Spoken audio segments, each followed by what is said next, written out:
her as my ex-girlfriend, and she doesn't seem to like that too much. I told her it's technically true, but I don't know what her problem is. She is my ex. System is crowded.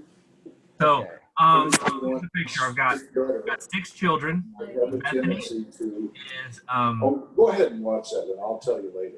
Okay, I'll tell you what I'm doing. Let me do this instead, and let me pull you back up and get you unmute yourself, or if I can find you here real quick. There we go.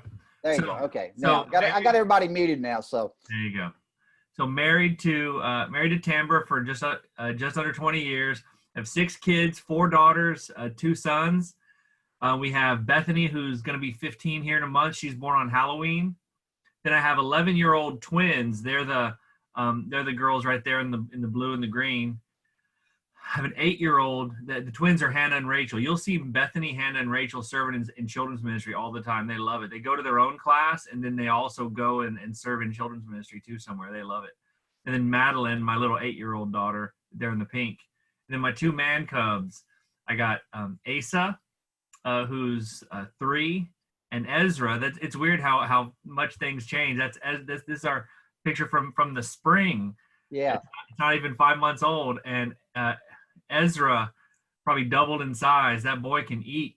He'll be a year in October. So he's 11 months now. He's finally starting to grow some hair. I think he was just busy growing his body for the first year, because man, he is not even a year old, but he is already wearing 2-year-old clothes. He is weighs almost 30 pounds. So he's walking now, right? He is taking steps. There are times when it's too far and he'll sit down, but he's realized he can walk, and he's doing it now, and he loves it. And he's even starting to talk, which is always a dangerous place for a Jones person to get to, because the moment we start talking, we don't shut up.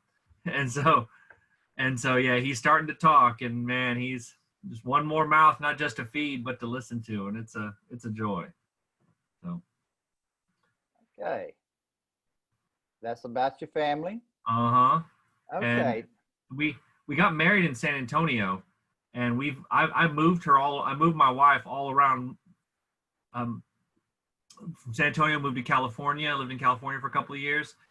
Came to Austin, and my older 3 kids were born in Austin. And then we moved to Waco for a year, and then here we've been in Houston for 10 years now. And all my kids they're native Houstonians, which is sad for me, because I guess I am too now. And they love the heat. Here I am putting my sweater on, enjoying the weather. The moment it drops like this, I can tell that my kids are native here and I'm not, because I'm enjoying the fact that I can wear my hooded sweatshirts and my fleeces, and they're bundled up like it's the Arctic. They've got like 3 layers of coats on, and their stocking caps, because 60 degrees might as well be below 0 to them. Yeah. So, and then Madeline and the 2 boys were born here in Houston. What's funny is they were each born. Houston's so big and so many different cities. They were technically born in 3 different cities. Madeline was born in Sugar Land, Asa was born in Houston, and Ezra was born in Katy. So it's kind of fun. That is fun. That is fun. Well, thanks for sharing about your family. I'm sure that somebody's going to ask some questions about them later, but I love hearing people's story, and I love hearing individuals share their salvation story. Would you share your salvation story with us, Steve? Well, last week Dennis shared the gospel with me, and I decided to accept Jesus. Yeah, it was so exciting. Now, when are you getting baptized, man? Well, I'm still debating about that. So okay, well, we'll talk more about it. All right. So I was raised in a Christian home. I'm the grandson of a Baptist preacher, and the son of a retired U.S. Air Force officer. Who was also a minister of music. And so he was the minister of music of every base chapel that we were assigned to growing up. And so I grew up in the church. I grew up singing hymns. I grew up having surrounded by wonderful examples of who God is and what it meant to follow him. In fact, it's interesting. My daughter yesterday, one of my twins, is in life group, and she asked me, "Dad, when did you start following Jesus? Or tell me about your," and I got to say, you know what? I had the blessing of growing up in a home where I don't think there was ever a time I don't remember not knowing about about God and not knowing about Jesus. And that was something I was very grateful for. And so my salvation story is more along the lines of, like, I didn't have this traumatic moment in my teen years when I was overwhelmed by my sin and I knew I needed to make a change. It was more of me realizing who God was and what it meant to follow him. I remember when I was about 7 or 8, I asked my mom what it meant to follow Jesus. I knew about Jesus. I knew about Bible verses. I knew about singing. I knew about God. And I was like, what does it mean to follow Jesus? And she explained to me very basically, this is what it means. And this is why Jesus came. And this is what sin is. And though I hadn't done any gratuitous sinning at that age, I knew enough to know that I was a sinner and that why I needed to follow Jesus. And so I was baptized, at that age, but over time, I began to realize that the biggest part of my salvation story, if you ever hear me talk, I always emphasize sort of the sanctification process of salvation. So many times we focus on that moment of salvation that we miss that it's a process too. And my process has always been taking ownership of it for myself, taking ownership of my own walk. Like, why did I go to church when I was little? Because my parents took me and my grandparents took me, and I studied the Bible because that was the environment I was in. But the first I remember being a sophomore in high school. We had just moved from Japan to Germany. In fact, I remember one of the first arguments I had with my parents over church was in 9th grade. I'll talk about the 10th grade in a second. In 9th grade, when it was Wednesday nights and the base chapel had youth group for kids, but nothing for adults. So my parents were like, Steve, you have to go to youth group. And I told her, I was like, Mom, I want it to be my choice. Like, well, you have to go to youth group. I know, but stop telling me what to do. I'm not a kid anymore. And she's like, but you have to look, I want, if you let me choose, I will go. But I want it to be my choice. And she's like, oh, but if I give you the choice, you'll choose to go to church. Are you sure? This isn't a trick, right? You're not going to take the choice and say, I'm not going to go. I'm like, no, I just want it to be my choice, not yours. And that was the first moment that I realized that I was ready to do it myself, to take ownership of my faith and to start choose. I can choose right. You've trained me enough to where I can choose right, and I want to choose right. And then when I moved to Germany, I got involved in a great base chapel and group, and we ended up going on a mission trip when I was in 10th grade to outside Budapest.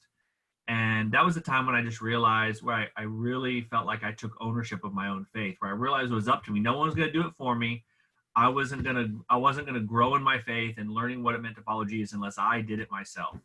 And that was sort of the process where that was the next wave of really taking it seriously, studying the Bible and learning what it meant for me to follow Jesus. So cool. I love your story. I love the way that you share that whole, well, it's not even complete what you shared, but that whole thing of salvation, that we have been saved, we are being saved, and we will be saved. That whole aspect of it. And I love your salvation story, and I love how that challenge for your mom. Are you sure now? Yeah. Are you sure? Hey, we have an awesome staff, and over the number of weeks we've been doing this, we've heard learned so much about each one of you. And I make an assumption to this next question, that you have received a call to vocational ministry, but now I'm questioning that assumption.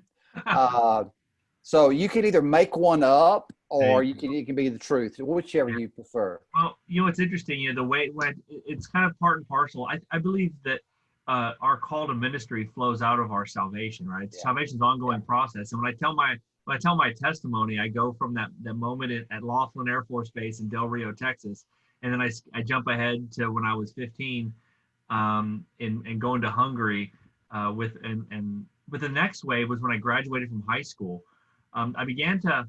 My senior year in high school, I was studying a lot of scripture. I was being mentored by a man that I deeply respected. And I began to realize that I loved not just to study the Bible, but help other people understand it too. And I remember writing in the margins of the Bible one time, from that Romans 8 passage where it says, or Romans 10, how will they believe in whom they haven't heard, and how will they hear without a preacher?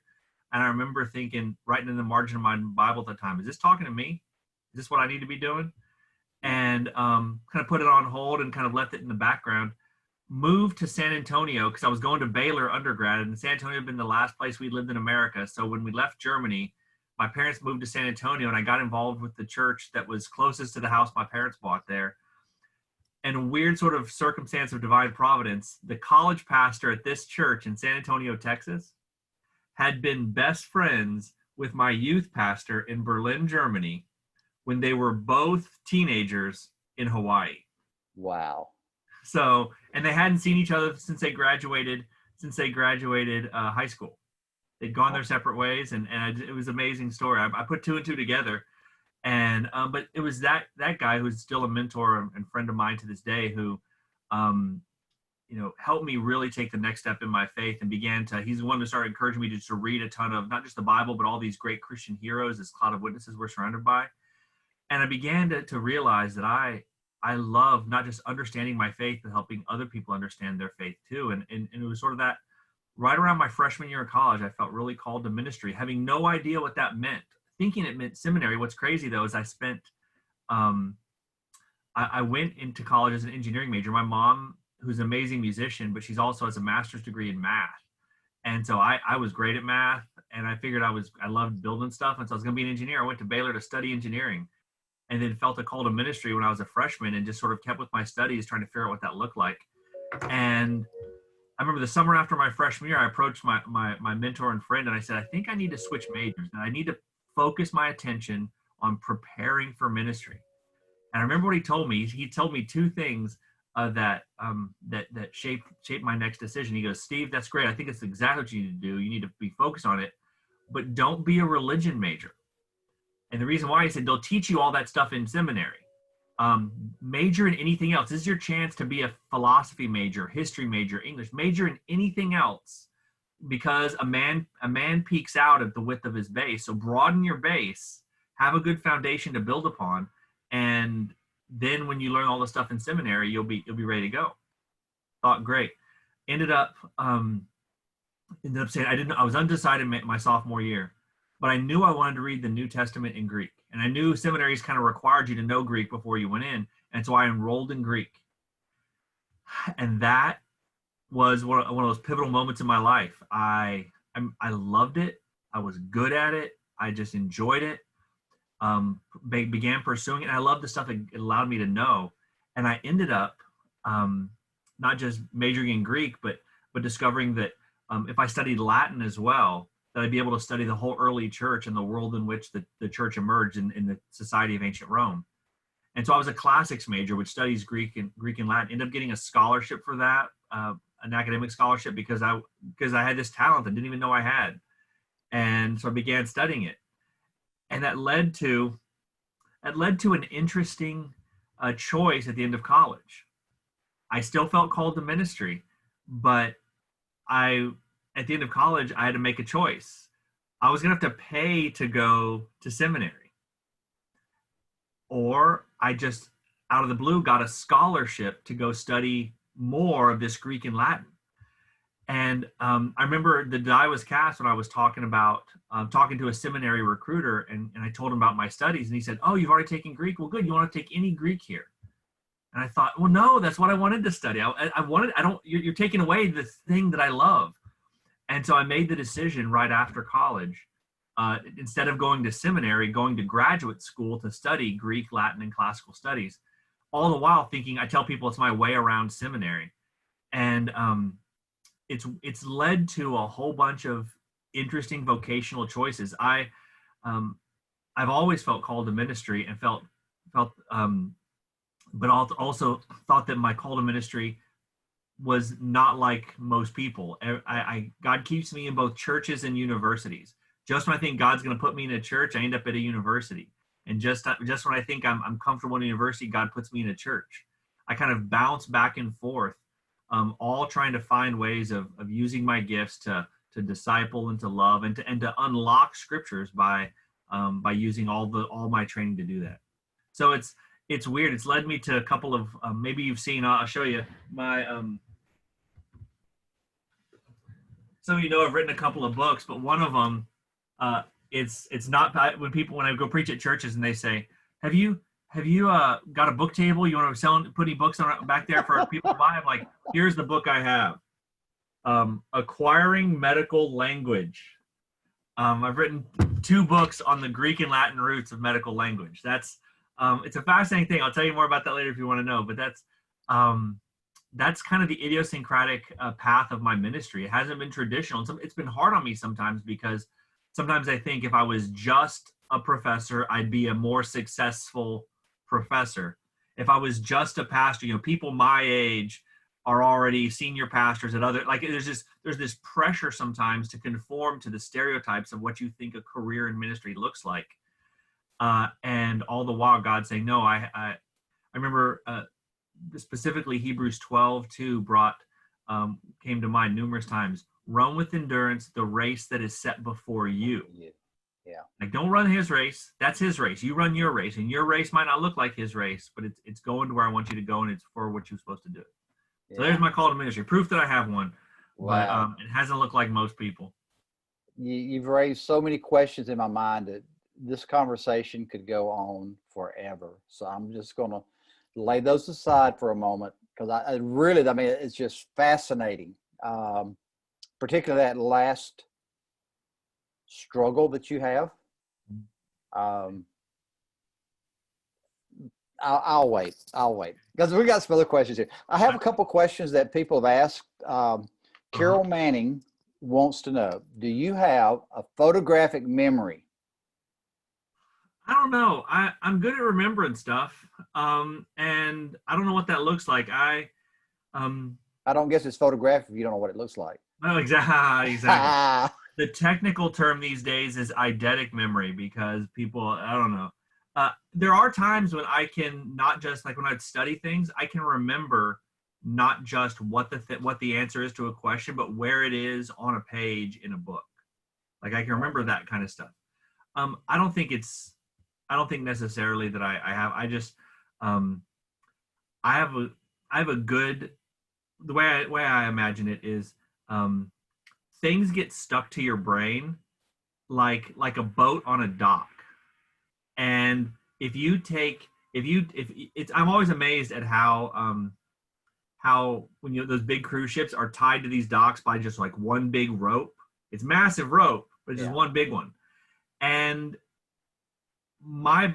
all the information in my brain isn't stuck that way. When the information in your brain is tied to like one big rope, when that rope breaks, it's gone forever. That's why flashcards don't work, by the way. If you're taking a college class, flashcards don't work because you tie it to your brain with one rope. Everything is just kind of, I see the interconnectedness of things, and I don't know. It took me a while to realize that other people didn't remember like I did. It's a gift from God. I acknowledge it. I don't know why or how I'm able to do it. And I'm not always good at remembering a lot of things, but yeah, I tell people God gave me a big hard drive and a fast processor, and enables me to be pretty lazy because I don't have to remember. I don't have to plan a lot because I can just remember kind of stuff.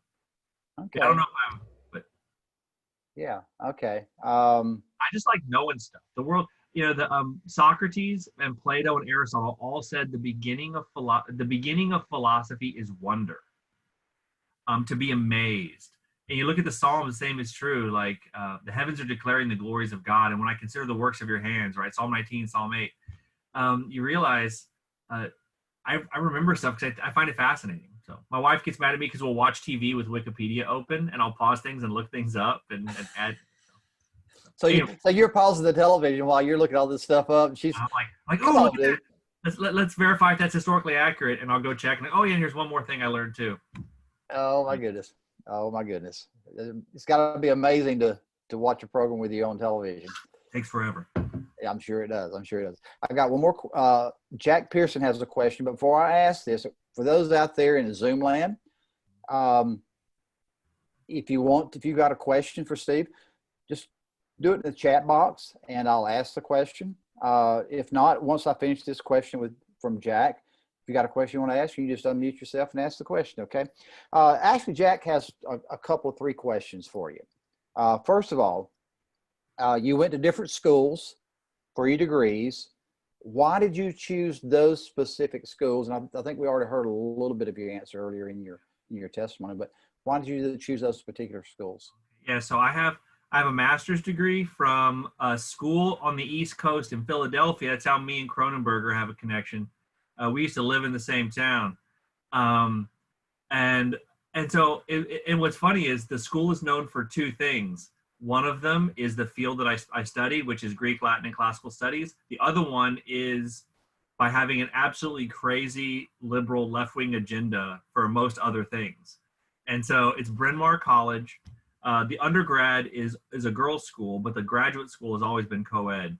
And so I have I got a scholarship. They gave me money to go. They're going to pay my tuition and pay me to study. And so my grandpa, who's the preacher, told me that his threefold step to discerning the will of God was one, follow your bent, go with the way God made you and lean into the gifting that you have and the things you desire to do. Follow the gleam, look for the ways in which God is actively demonstrating his provision for you, and then watch for the open door. Look for the thing that never thought to cross your mind to consider. And maybe God has you on the path he has you on because you are on a collision course with this thing that you don't even imagine. Wow. And so when it came That's to graduate school, I just followed the gleam, and the doors were open and I had the opportunities to study, and I went. It was a great time living in Philadelphia. And then I ended up, my doctorate's from UT, and the story about that, it's kind of complicated, but I ended up going there, one, because I wanted to come back to Texas, two, because I'd met a girl, and three, because I had in addition to graduate school, I had a job at a church where I could be the student pastor. And so it was a time to both get married and get back in ministry and get back to Texas. And so that's why I came back. And so yeah, undergrad's from Baylor. I went to Baylor. I went to a Baylor. The reason I went to Baylor is a funny story. When we lived in San Antonio, when I was in elementary school, we went to a Baylor church in San Antonio, First Baptist Church. And it's such a Baylor church that one year they interviewed a new pastor of education, and they didn't ask him what school he went to. They asked him what year he graduated from Baylor. And he hadn't gone to Baylor, and the woman was like, oh. And they hired him anyway, so it was okay. But then we had moved in 7th grade to Japan and then to Germany. And so I had lived overseas the whole time. And so the one college I applied to was Baylor because I visited there when I was in 6th grade. And so that's where I went to undergrad. Oh, by the way, I learned why that you grazed at all the tables. Uh-huh. You went to Hungary. Uh-oh. Oh, okay. Sorry. Any other information on the colleges? I don't think so. That's a good one. All right. Do you keep a journal? I do. Not what most people think. Like sometimes I don't keep a diary. I think I did in college a lot, but I read something in C.S. Lewis one time that was like, yep, that's me. I would go back and read my diary, and I realized all the stuff I thought was important at that moment turned out not to be important. And the thing from that season of my life, which was huge important, I didn't even register in my journal at the time. That God was doing things that I didn't even see and had me maybe looking someplace else. What I do, I don't have, I left it, I took the wrong bag this morning, so I left my actual journal at home. What I do is I have notebooks it's almost like a collection of Bible studies. It's like sermon notes, Bible studies I personally do, things that I teach, quotes that I've read, books that I read. And that's kind of like, it's almost like a spiritual scrapbook. And so when I go to a sermon, I'll flip open the next page. And so you can find in these notebooks that I have, it's normally covered in stickers on the outside. You might see me teach. I'll teach from it because it's the thing that I'll have my notes for the study in. Uh-huh. And then one of my favorite things to do is when I study the Bible, I'll read and I'll just try to find, I won't necessarily try to understand the whole thing that's going on. I'll just look for the thing that jumps out to me. What is the thing that God is using in this moment from this passage to nourish my soul, challenge me, equip me, give me what I need, and guide me down the path he wants me to go? And I'll just write that down. And what I'm amazed is I'll go through my notebooks and I'll find, wow, this is what I know what I was going through at the time because I see the things that God used to feed me and fill me in those moments. It's also fun to go back. I'll write down quotes from books and things like that. So it's just like a spiritual scrapbook, not necessarily a journal like we would think about. These are the things that happened today. I like that. I like that. That's sort of my style of journaling as well, versus a diary and you can really see your spiritual journey through that. And And I saw it in your sermon Sunday. You're talking about, you looking, reading scripture, and something jumps out at you. It's Yeah. like your last point that you really wanted to make the whole thing about. Yeah. Because that was a fascinating, and so often you read through that, you just don't grasp, what Jonathan was saying there. Yep. That's cool. That's cool. Yeah. You're doing so many things. Mhm. How do you juggle everything to make sure, because I know family is hugely important for you. How do you juggle all that, making sure you have time, as Jack put it, for your wonderful looking family? Exactly. And that's the thing that, couple of things. One, I'm a juggler. I'm a pretty good juggler. Give me 3 of anything, and I can juggle it. Trying to look around my office, see if I find anything. One little known fact about me that you might not realize is that in college, very briefly, I trained to be a rodeo clown. So very briefly, because my mom found out about it and said she wasn't paying to send me to Baylor so I could get run over by a bull. But I did. And so because of that, I'm a pretty good juggler. Oh. There you go. Oh my goodness. He's putting me up to this. Okay, check it out. I'm serious. So I don't know what it's like, a cola nut, a duck, and a ball. I could just they're oddly sized, but yeah, I can just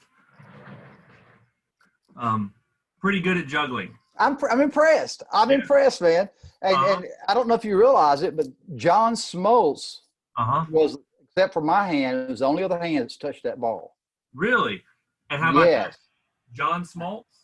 No. Don't go up there. Look at there. Hey, amazing. There's John Smoltz on my. See? How about that?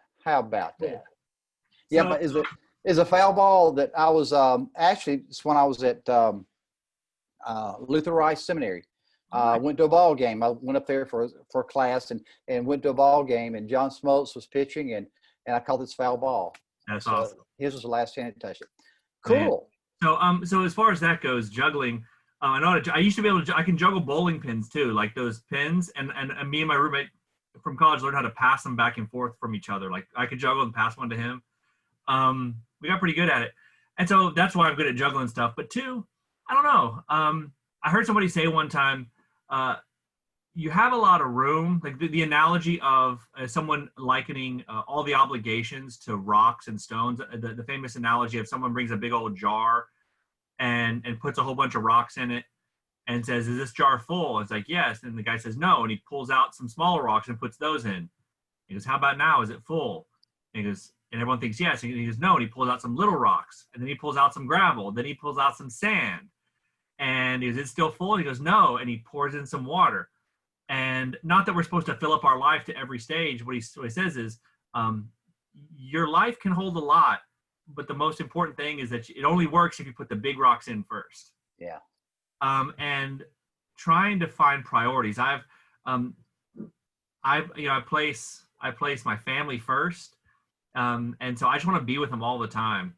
And so, that trying to make sure I keep those a priority. I don't. The analogy I use is spinning plates, like those people who like spin plates on the end of sticks. I just kind of try to keep them all going. And so sometimes they almost fall over and I got to go turn this one a little bit more. And sometimes it's a hassle and I don't always do it well, but man, I love all of the different things I get to do. And so I just try to, go through. That's frankly, it's one of the reasons why I came on Kingsland full time, was because I was doing so many things. At one time I was working 4 jobs. And I just had to find something to put down because I was traveling all over the city, doing all these different things. I loved what I got to do, but it was just all getting too much. I was like, you know what? What are my priorities? And I was like, okay, I felt like God was giving me the opportunity to lay down being a professor for a while. And man, it's been wonderful.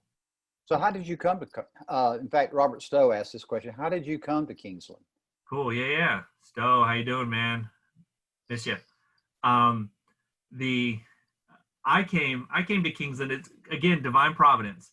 I was at UT, and I took a job at Baylor. It wasn't the job I wanted, and it was a very temporary job. But on my faculty orientation at Baylor was another guy who was starting at Baylor as well, who just happened to be from Houston. Well, I didn't know I was coming to Houston at the time, but when after my 1 year teaching at Baylor, I got a job at HBU, and I asked him. I said, "Where should I go to church in Houston? Houston's huge. HBU is kind of centrally located. I have no idea." At the time, my in-laws lived in Humble, and I was like, "I don't know where to live, and I don't know how far I'm supposed to drive. I don't know where to go to church. Any suggestions?" And he said, "What we would do is we would drive in, pick a church we were going to go to, and look at homes in that area on Thursday, Friday, Saturday, and then go to church on Sunday." Well, I asked him, because we were having a hard time finding a church, and he goes, if I was moving back to Houston, I would go to Kingsland.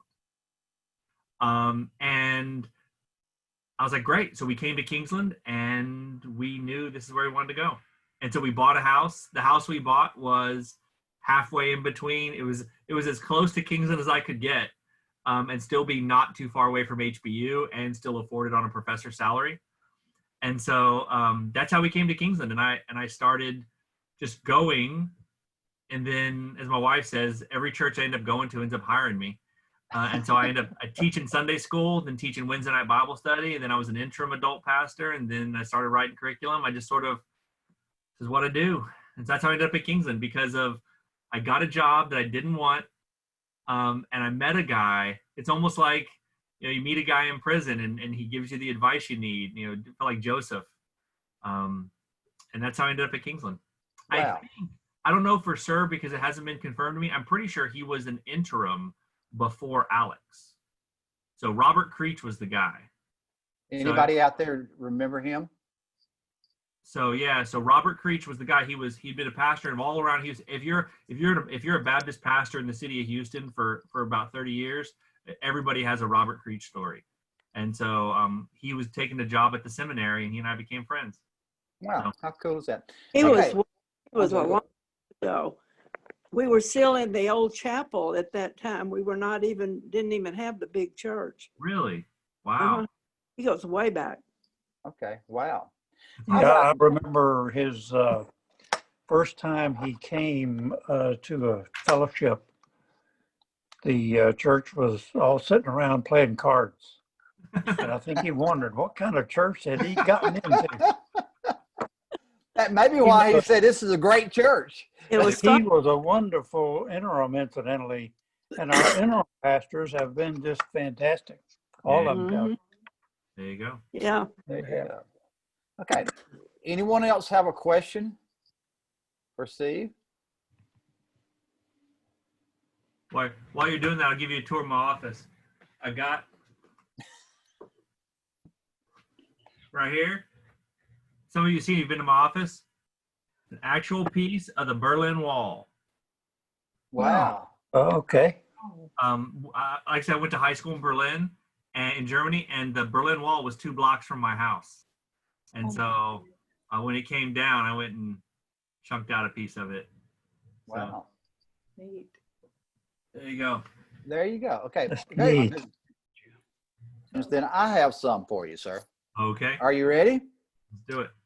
Okay. If you could go anywhere in the world, where would you go and why? If I go anywhere in the world right now, I would go back to Africa. Okay. 2 years ago right now, I was in Uganda with the Kingsland mission trip, and it was one of the most meaningful times of my life. Like, it was a combination of ministry. I've been fascinated with the history and the culture and all those things of Africa, and had a heart for just the way that people work, and being there was such a transformative time. If you said, Steve, that someone else is paying the bill, and we can go tomorrow, that's what I would do. Probably go back to East Africa. Yeah, I can thank you that I got to go to Uganda. Yeah. Well, I can thank your wife, I guess. Exactly. So I was slated to go last year, and my wife was 8 months pregnant. And this is how serious it was. She knew how important going back was for me. And she wasn't going to tell me no. And I knew that I needed to not go because she was 8 months pregnant. But, and I remember having to talk to the people saying, look, what would you do? He goes, Steve, I wouldn't go. My wife's 8 months pregnant. I wouldn't go. and I didn't go, and Dennis got to go, and it was you're the right man for the right job. But I loved the. It was weird. Uganda. There's parts of Uganda that felt like Central Texas. I remember driving up from Kampala up to Murchison Falls, Yeah. and just hearing about the history. But then I would tell them like, oh, this right here looks like Central Texas because instead of live oaks and post oaks, there's acacia trees and things like that. It was just Okay. Next question.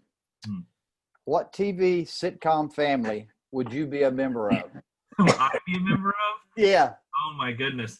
I don't know. Maybe The Simpsons. There's that brainiac, obnoxious Lisa who always knows everything and no one listens to. It's probably me. That's probably it. Okay. All right. That's a good one. How do you like your steaks cooked? My steaks. Uh-huh.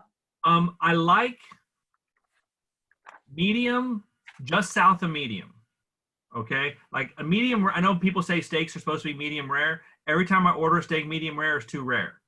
Okay, but a steak should be cooked. So I tell people medium because if I tell them medium rare, they always cook it rare. Rare. So, but yeah, right. Just if I could say, get it to medium and then back it back to rare a couple of. They told me they can't do that. So I wonder why. See, What? there you go. There you go. Okay. Do you have any pet peeves? Pet peeves.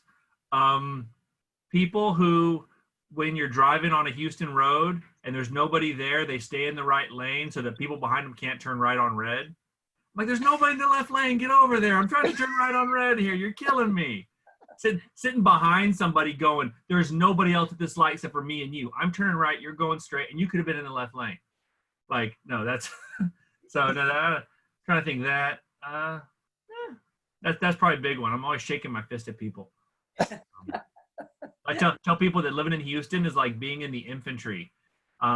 Just keep moving forward at all costs. The first car I ever bought in Houston, they told me that the blinkers and the brakes were optional. So it was the Houston edition. So those are options here. There's our option. Okay. Last question.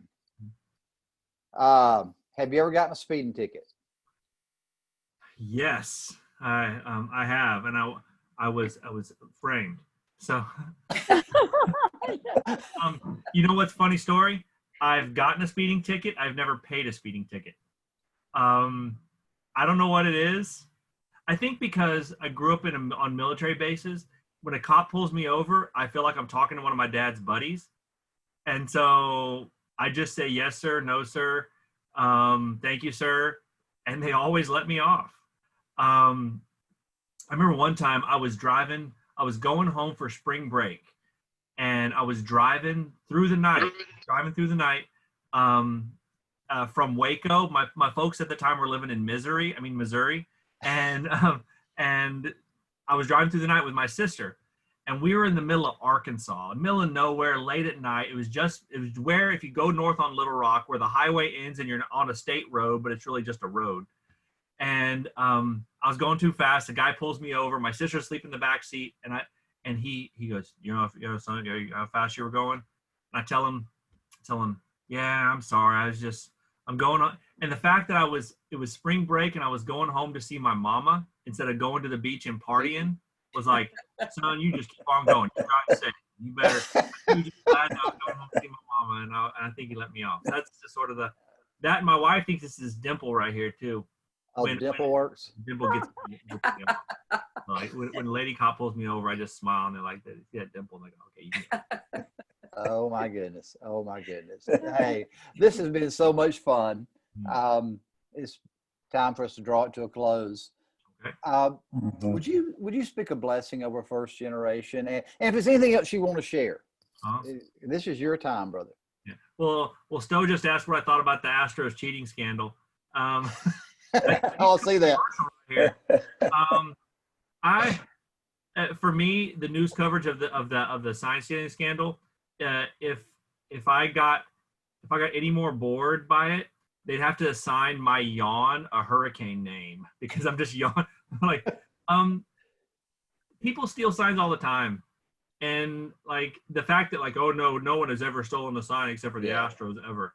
I really do think that it was baseball covering their own behinds, because the moment it got close to the Yankees or the Red Sox, they quickly curtailed the.